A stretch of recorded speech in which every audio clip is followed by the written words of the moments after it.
এর আগের ভিডিওতে তোমাদের সাথে তো শেয়ার করলাম দিদিদের বাড়ির দোতলার হোম ট্যুরটা, আর একতলায় তো ভাড়া থাকে, তো সেটা পসিবল হয় না দেখানো। তারপরে আজকে তোমাদের সাথে শেয়ার করছি যেটা হচ্ছে তিনতলা। প্রথমেই এই সুন্দর সিঁড়িটা দিয়ে ওপরে উঠে গেলেই হচ্ছে তিনতলা। তিনতলাতে একমাত্র একটাই রুম, যেটা হচ্ছে দিদির রুম আর হচ্ছে ঠাকুর ঘর। সিঁড়ি দিয়ে উঠলেই বাঁ দিকে ঠাকুর ঘর, আর এখানে দেখো ঠাকুরের সিংহাসনও আছে, আর তার পাশেই হচ্ছে একটা ছোট্ট ব্যালকনি আছে। সেই ব্যালকনিটা দিয়ে পুরো রাস্তা পর্যন্ত দেখা যায়। ঠাকুর ঘর থেকে সোজা চলে আসলেই হচ্ছে দিদিদের রুম। তিনতলায় এই একটাই রুম আছে দিদিদের রুমটা, আর তার সাথে দিদিদের এই রুমের সাথে একটা অ্যাটাচ বড় ব্যালকনি আছে। এই ব্যালকনিটা যদিও আমি ভিডিওতে দেখাতে পারিনি, অন্ধকার ছিল সেই সময়, সেই জন্য কারেন্ট ছিল না।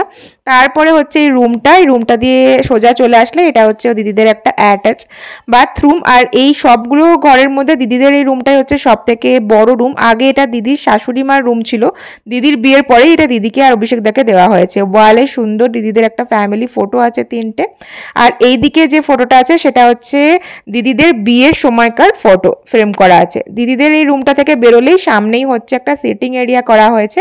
এখানে কাবার্ড দিয়ে একটা স্টোরেজ আছে, এখানে একটা সুন্দর ওয়াটার ফাউন্টেন আছে, যেটা যদিও আমি চালিয়ে এখন দেখাইনি, তবে দেখে তো বুঝতেই পারছো ভীষণ সুন্দর।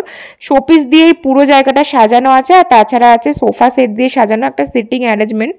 যদিও এই জায়গাটা খুব একটা ইউজ হয় না, কারণ গরম হয় যেহেতু, সেজন্য সবাই বসতে পারে না।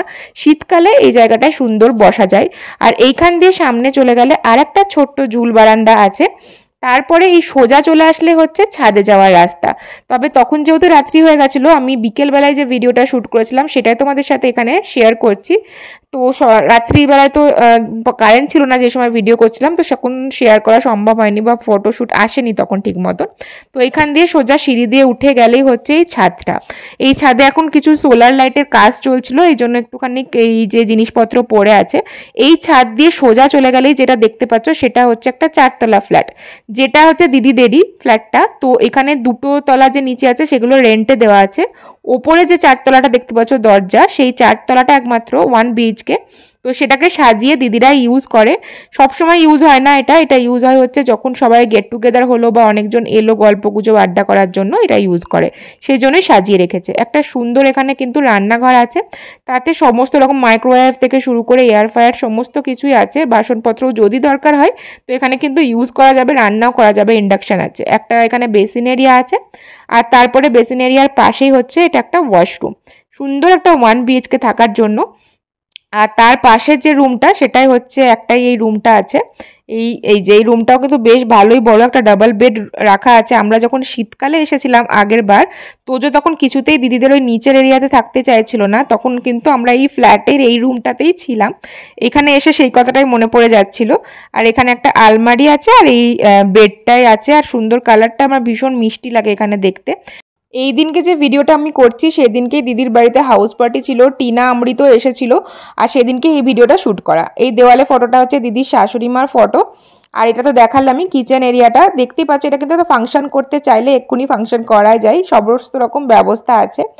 আর এই জন্যই আমি রেডি হয়েছিলাম, কারণ এদিনকে একটা হাউস পার্টি ছিল আর সবাই আমরা এসেছিলাম বলেই ভাবলাম যে চলো এই দিনকে এই ভিডিওটা নিয়ে নিই, তারপরে তোমাদের সাথে শেয়ার করা যাবে। আর এখানে একটা কার্টেন দিয়ে এই পোর্শনটা আলাদা করা আছে, কারণ রুমগুলোতে এসি তো লাগানো হয়নি, যেহেতু ইউজ করা হয় না, শুধুমাত্র গেট টুগেদার পারপাসে ইউজ করা হয়, তো রুমে এসি নেই। তবে এই পোর্শনটাই এসি লাগানো আছে, সেই জন্যই কার্টেন দিয়ে আলাদা করা আছে, যাতে এসিটা মানে ঠিকমতো ঠান্ডা হয়। আর এটা দেখো সুন্দর করে একদম ছিমছাম সুন্দর সাজানো আছে। বিশেষ করে ফ্লোরিংটা ভীষণ সুন্দর, আমার ভীষণ ভালো লেগেছে এই ফ্লোরিংটা দেখতে। আর একটা ছোট্ট সিটিং অ্যারেঞ্জমেন্ট আছে, আর তার সাথে স্টোরেজও আছে। এটাতে চাইলে স্টোরেজ হিসাবে ইউজ করা যায়, যে সিটিং অ্যারেঞ্জমেন্ট যেটা এখানে উজ্জ্বল আর অভিষেকটা বসে আছে। আর ডান দিকে যে পর্দা দেওয়া জায়গাটা দেখতে পাচ্ছ সেখানেও একটা ছোট্ট ব্যালকনি আছে, কিন্তু সেটাও আমার আর ভিডিও নেওয়া হয়নি, তখন গল্প করতে এত মত্ত হয়ে গেছিলাম। বললামই যে সেদিনকে একটা হাউস পার্টি ছিল। এখানে একটা সুন্দর কাচের শোকেস, যেখানে ওয়াইন দিয়ে আর হচ্ছে স্কচ দিয়ে আর কিছু শোপিস দিয়ে সাজানো আছে। তো এই হচ্ছে মোটামুটি দিদির বাড়ি একটা হোম ট্যুর, তোমাদের সাথে শেয়ার করলাম যতটা পারলাম। কিছু কিছু এরিয়া বাদ গিয়েছে, কারণ অতটা আমি ভিডিও করতে পারিনি তখন। তো ভিডিওটা যদি ভালো লাগে অবশ্যই লাইক কমেন্ট শেয়ার করে দিও, চ্যানেলটাকে অবশ্যই সাবস্ক্রাইব করে দিও। আর যদি ফেসবুক থেকে দেখে থাকো তাহলে কিন্তু ফলো করতে পেজটাকে একদম ভুলো না। পরের ব্লগে আবার দেখা হচ্ছে, টাটা।